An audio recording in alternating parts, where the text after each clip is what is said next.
अस्सलाम वालेकुम दोस्तों, आज मैं आपके लिए सेहत का ख़ज़ाना बहुत ही कीमती रेसिपी लाई हूँ। सर्दियों के मौसम की तो जान है ये रेसिपी।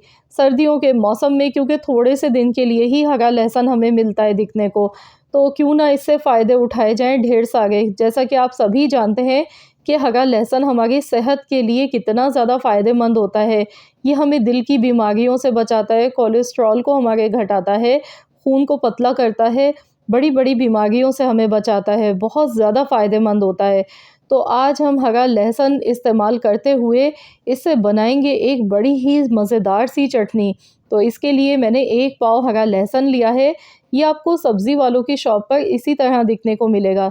इस तरह से इसके जिस तरह हम हरा धनिया, पुदीना लेते हैं, गड्डी बनी हुई होती है, इसी तरह से ये हरा लहसुन भी दिखने को मिलता है।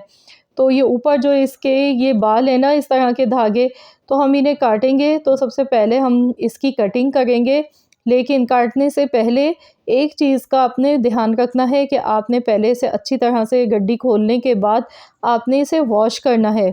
सबसे पहले वॉश करेंगे, उसके बाद ही आपने इसकी कटिंग करनी है। तो चलिए हम इसे खोल लेते हैं। तो सीज़र की मदद से यहाँ लहसुन की गड्डी हमने खोल ली है।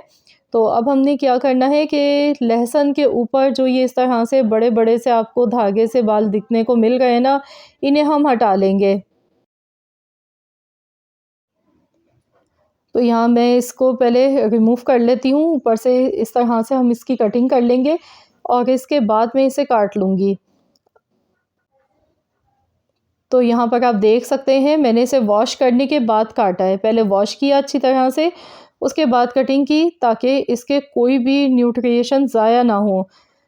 अब इसमें मैंने थोड़ी-सी साबुत गोल वाली मिर्चें भी ली हैं, लाल मिर्चें ले ली हैं, सूखी लाल मिर्चें तकरीबन यहाँ पे 6 से 7 अदद सूखी लाल मिर्चें ली हैं। तो अब इस चटनी को पीसने के लिए मिक्सी का जार लेंगे। आप चाहें तो इसे बारीक-बारीक काट के भी ले सकते हैं अगर आप पीसना नहीं चाह रहे हैं। मैंने पिछले साल हरे लहसुन की चटनी की एक रेसिपी शेयर की थी, जिसमें मैंने इसे पीसा नहीं था।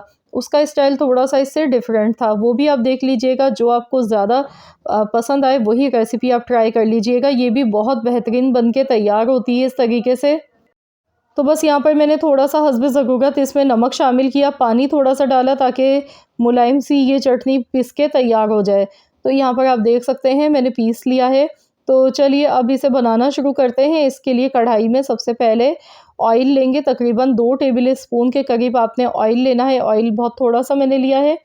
अब इसमें राई दाना शामिल कर देंगे, 1 टीस्पून राई दाना, और साथ ही में ज़ीरा इसमें जाएगा। तो यहाँ पर मैंने हाफ़ टी स्पून ज़ीरा लिया है। हल्का सा क्रैकल होने देते हैं। इसके बाद ये चटनी हमने इसमें शामिल कर देनी है।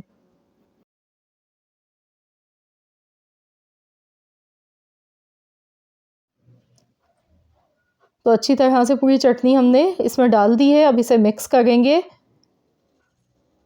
अभी से ही इतनी शानदार इसकी खुशबू आ गई है। तो हल्का सा हमने चटनी को फ्राई करना है। 5 से 6 मिनट तक चटनी को हम अच्छी तरह से फ्राई करेंगे ताकि हरे लहसुन का जो कच्चापन है वो ख़त्म हो जाए। और जितना अच्छा इसे फ्राई करके बनाएंगे उतनी ही लाजवाब मज़ेदार ये चटनी बनके तैयार होती है। तो हरे लहसुन की तो अपनी इतनी ज़्यादा खुशबू होती है कि इसमें हमें फ्लेवर देने के लिए कोई मसालों की, किसी और चीज़ की बिल्कुल भी ज़रूरत नहीं पड़ती है। सिर्फ़ मैंने इसमें नमक, ज़ीरा, राई दाना और सूखी लाल मिर्चें शामिल की थी। बाकी मैंने इसमें कोई मसाले कुछ भी नहीं डाला। तो मैं यहाँ पर इसे अच्छी तरह से फ्राई कर रही हूँ ताकि इसमें एक्स्ट्रा जितना भी पानी है ना वो सारा इसका ड्राई हो जाए। तो यहाँ पर देखिए 5 से 6 मिनट तकरीबन हो गए हैं और ये चटनी देखिए अल्हम्दुलिल्लाह बहुत ही ज़बरदस्त सी बन के तैयार हो गई है। इसमें जो हमने तड़का लगाया है उससे बहुत ही मज़े का इसका फ्लेवर आता है। तो हरे लहसुन की चटनी भी बनाई जाती है। इसकी पराठे इससे बनाए जाते हैं जो कि बहुत ही हेल्दी और बहुत ही मज़े के बनते हैं। तो आप लोग भी सर्दियों के मौसम में हरे लहसुन की मुख्तलिफ़ रेसिपीज़ ज़रूर ट्राई करें क्योंकि ये हमारी हेल्थ के लिए बहुत ही ज़्यादा फ़ायदेमंद होता है। तो आप इसे गरमा-गरम चपाती के साथ खाइएगा या साइड डिश के तौर पे आप इसे बना के रख सकते हैं। तो सुबह नाश्ते में आप खा लें इंशाअल्लाह ताला, ये बहुत ही फ़ायदेमंद रहती है स्पेशली विंटर के सीज़न के लिए।